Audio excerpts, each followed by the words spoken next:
ഓം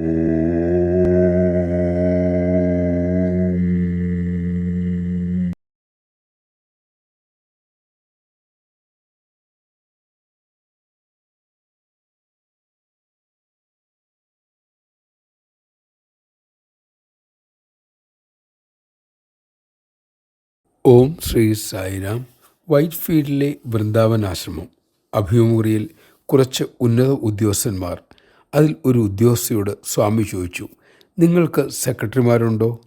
അവർ പറഞ്ഞു, ഉവ്വ് സ്വാമി, 2 സെക്രട്ടറിമാരുണ്ട്. ഭഗവാൻ അരുളി, എനിക്ക് സെക്രട്ടറിമാരേ ഇല്ല. 100 കണക്കിന് കത്തുകൾ ഓരോ ദിവസവും എനിക്ക് വരുന്നുണ്ട്.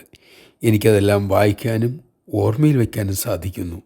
അതിനുശേഷം ഭഗവാൻ ആ മുറിയിലുണ്ടായിരുന്ന ഒരാളുടെ തിരക്കി, താങ്കൾ എനിക്ക് ഒരു രജിസ്റ്റേർഡ് കത്ത് അയച്ചിട്ടുണ്ടായിരുന്നില്ലേ?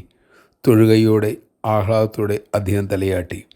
അതിനുശേഷം സ്വാമി ആ കത്തിലെ ഓരോ വാചകങ്ങളും ഒന്നൊന്നായി പറയാൻ തുടങ്ങി.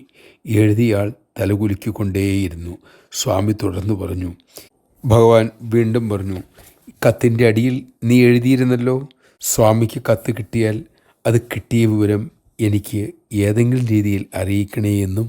അദ്ദേഹം ആനന്ദാശ്രുക്കളോടെ തലകുലുക്കി. ജയ് സായിരാം.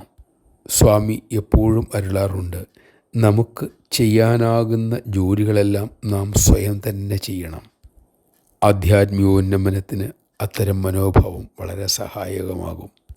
ആവശ്യമില്ലാതെ സഹായം തേടുന്നത് അഹങ്കാരത്തെ വർദ്ധിപ്പിക്കുകയുള്ളൂ.